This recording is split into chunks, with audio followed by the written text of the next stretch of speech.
A loud banging on the door made Murungi shout, "I'm coming." She opened the door to see her sister Kana holding a baby boy. "What are you doing here?" "This is my son and your husband's child. Take him." "I don't want him," Kana said. "Would you raise another woman's baby, even though it is your sister's?" Don't forget to like and subscribe for more stories.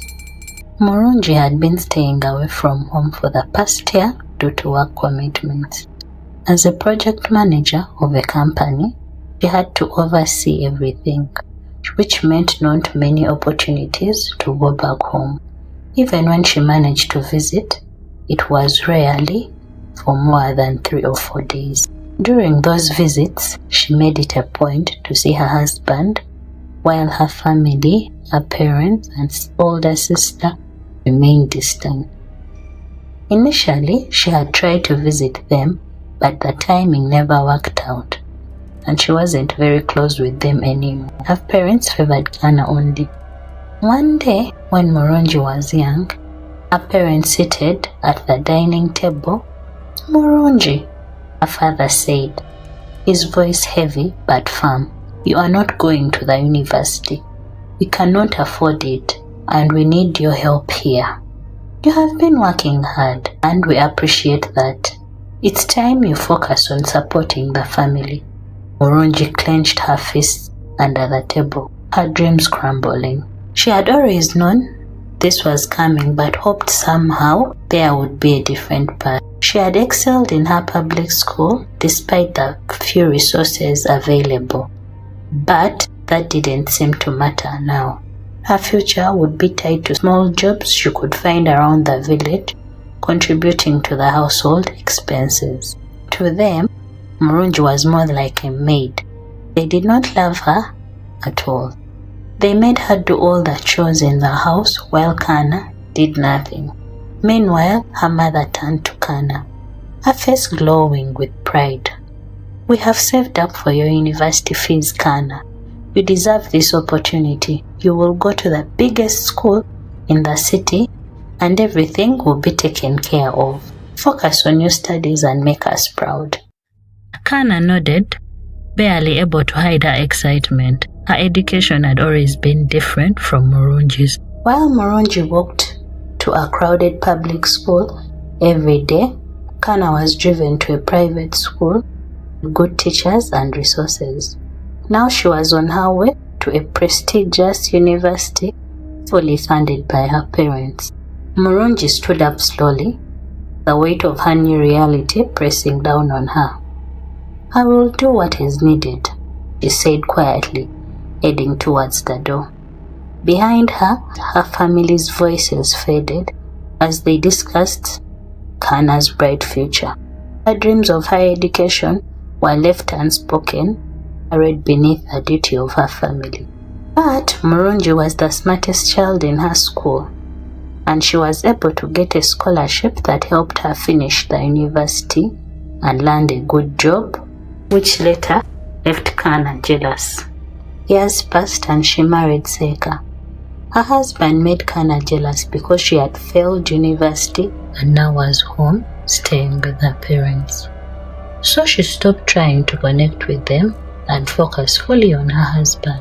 They had kept in touch, speaking occasionally, even having FaceTime calls. One day, she decided to surprise her husband by visiting him. She had planned to tell him that the project was almost done and she would be home by the end of the month. However, when she arrived home and was walking towards the house, she saw him outside walking with a baby. She was shocked, having no idea what was going on. Her sister was holding Seka's hand like a happy family. They seemed just as shocked as she was. Instead of greeting her, he started stuttering about how he didn't expect her and told Kana to go so that they could talk with Murungi. But Murungi didn't want to beat around the bush. With a bad feeling about the situation, she immediately asked about the baby. He started telling her to calm down and not to freak out. But it was too late. She was already freaking out in her head because naturally, seeing her husband and sister outside the house with a baby was not something she had expected upon returning home. After a few minutes of trying to calm down, she told him to just explain what was going on. That's when he finally admitted that the baby was his. The mother of the child was her sister. Although she had already been freaking out in her head, hearing that made her freeze and go numb. At first, she tried to convince herself that it may be a joke and that this was some sort of stupid prank. But when he didn't say anything else and went silent, Murungi realized he was not joking. Even with the realization, she didn't know how to react because it was too much to process. It took her a few seconds to pull herself together before she could say anything. She tried to speak to him calmly. She asked how something like this could have happened.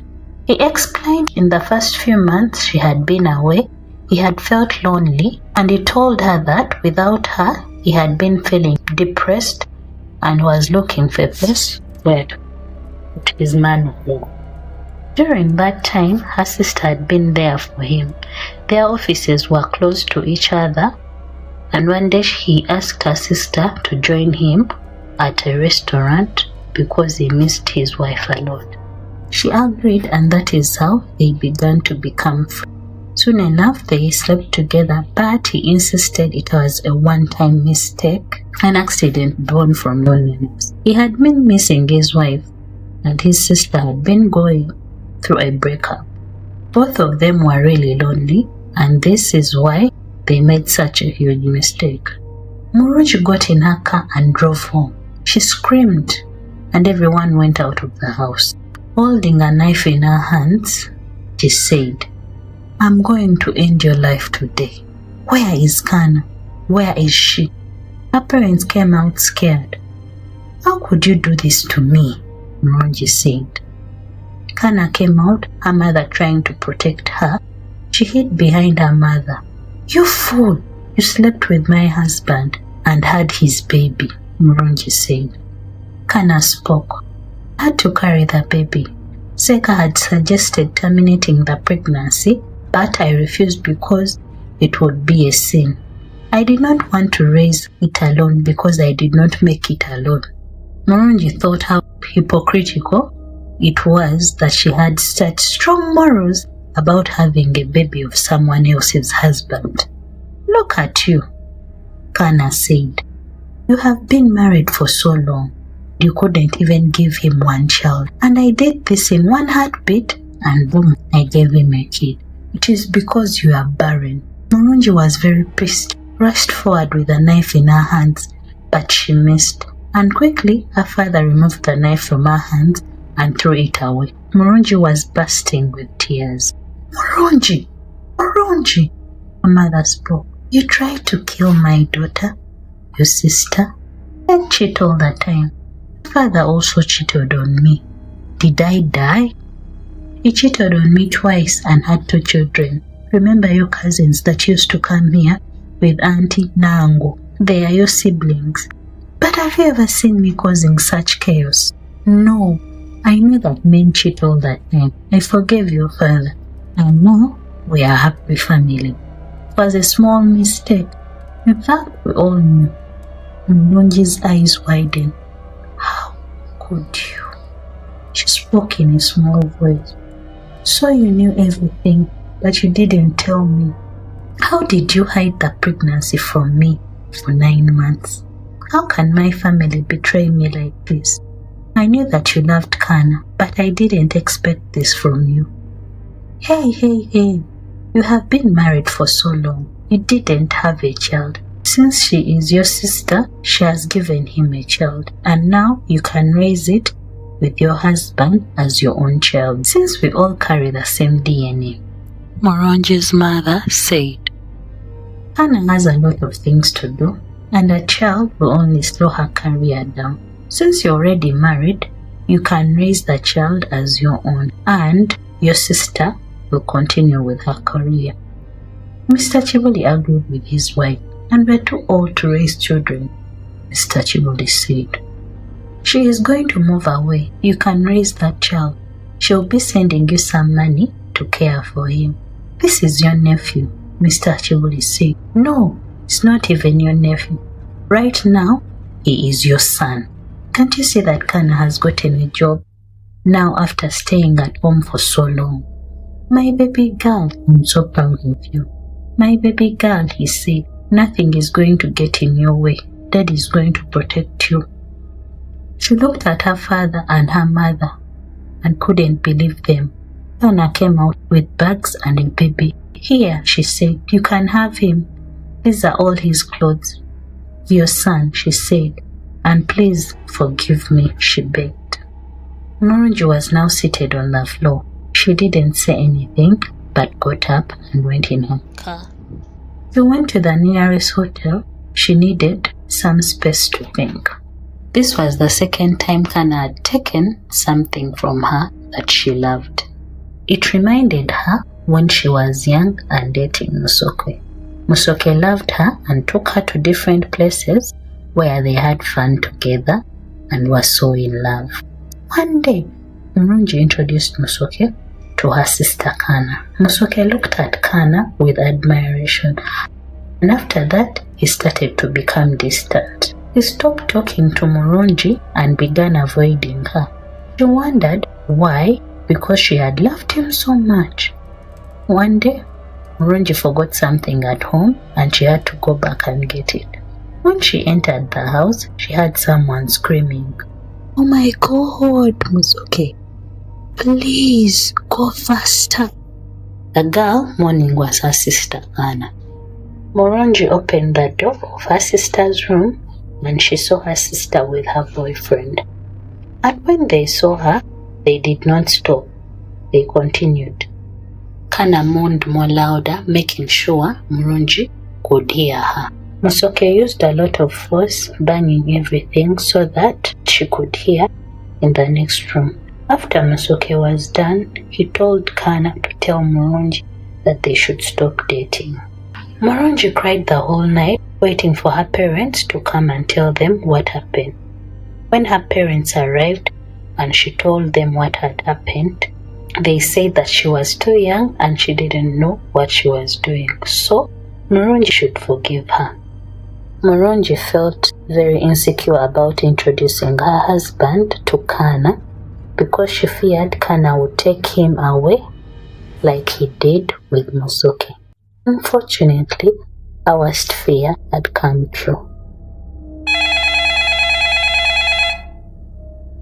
Murungi picked up on the third ring. She noticed that it was a new number. "Hello," she said.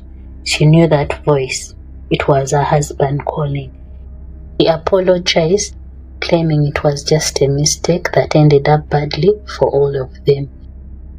He insisted he would put the baby up for adoption and be done with it. He assured her that she would never have to see or hear about the situation again, and he would cut Kana out of his life as soon as they adopted the baby. But nothing mattered anymore. She was still mad about everything she had just been told. There was no way she could go back to him. As he continued apologizing, she didn't say anything but ended the call. While Murungi had considered speaking to a lawyer about filing divorce, she decided to be practical. Since she was returning home at the end of the month anyway, she would begin the proceedings to avoid any complication. Until then, she had to endure her husband and her sister's attempts to call her. Her husband had called her over 500 times and sent 2,000 messages. Her sister had called her over 2,000 times and sent 500 messages. Despite being blocked, they kept creating new accounts and using different numbers to reach out. They all wanted the same thing, for her to forgive them and return home as soon as possible. It seemed her husband and her sister confronted each other about the plans for the baby. Her husband had insisted on adoption, while her sister expected her to adopt the baby. Her sister believed it was wrong to to let go of the child, but Murungi thought that everything was all stupid. On the other hand, Seka wanted nothing to do with the baby or her sister. Her family added to her stress, pressurizing her to forgive them. They insisted it had been a mistake and her sister was miserable about giving the baby up. They claimed the baby would suffer if she did not agree to reconcile with her husband. Murungi had seen the baby, and while he was adorable, like all the babies, that didn't change the fact that he was a result of her husband and her sister's affair.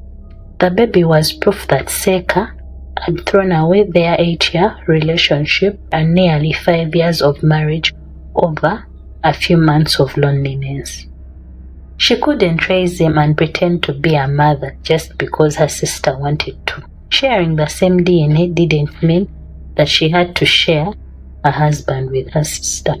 The pressure was so much, and Murungi felt guilty even though she was not supposed to. One day, she had a dream of a baby calling her mommy, and she felt nice. She woke up to her mother calling her on a different number, asking why she had not sent the monthly money she usually sends for the house expenses. She told her mother to ask her beloved daughter Kana and ended the call. With that call, all the pity was thrown away. Finally, after much thought, she decided to take action and file the divorce. It was too hard to find the right words to announce because everyone knew them as the best couple. They loved each other so much. She remembered a scene in their relationship that made her heart break. In the first year of marriage, they had tried hard but could not conceive a child. Then, the next year and the third year of their marriage, they decided to visit the doctor and found out she was barren. Seka held her in his arms and told her it was going to be okay. They could try other methods. They could adopt children. He didn't care as long as she was with him. He didn't want anything to upset her, so whatever she did, he allowed. She remembered that night she cried in his arms. He comforted her the whole night.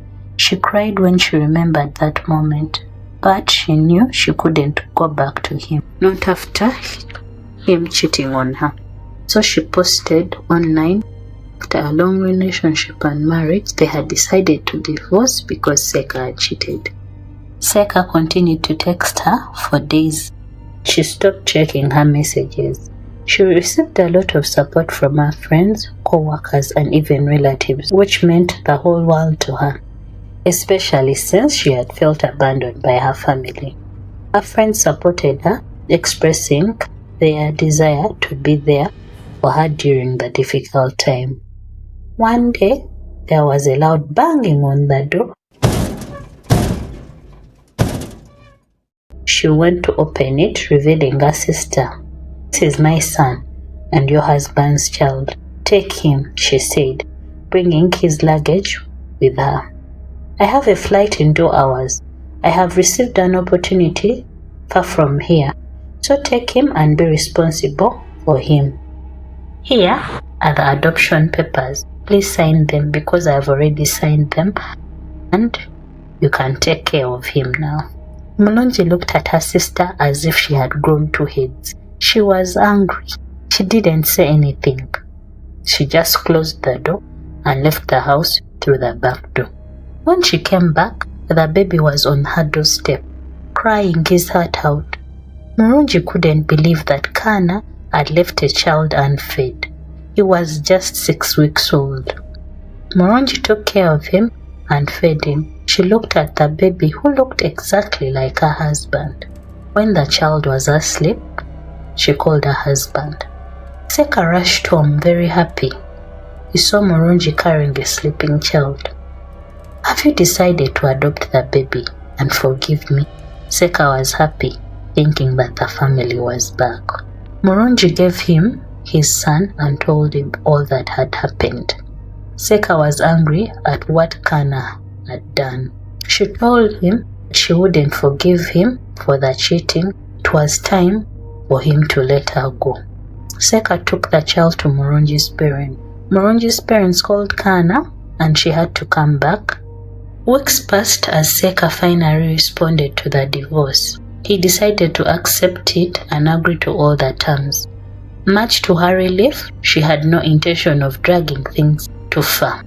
Meanwhile, her sister and her parents tried to convince her to return to her husband.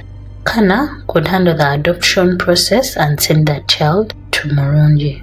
But with her not returning to her husband, Seka wanting nothing to do with the child, Kana had no choice but to put the baby up for adoption since she wasn't prepared to raise him.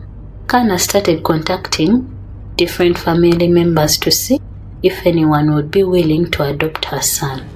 Most of the people declined, realizing the nature of the affair, and chose not to respond. It saddened Murungi to know that the baby was suffering so much because of her parents.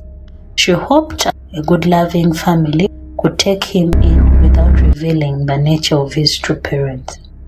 Months later, her divorce was finalized, allowing her to focus on moving forward. Her ex-husband sent one last email, apologizing for everything and expressing hope for a second chance if ever they meet again. She was unable to imagine going back to him after everything he had done. She realized that the love for him had faded, especially after seeing how deeply he had betrayed her. Although the pain of her sister and parents' betrayal hurt her, it was no longer affecting her. The only regrets she had was the time and the energy she wasted on them. Murungi moved on with her life, hoping for it to get better. Don't forget to like and subscribe for more stories.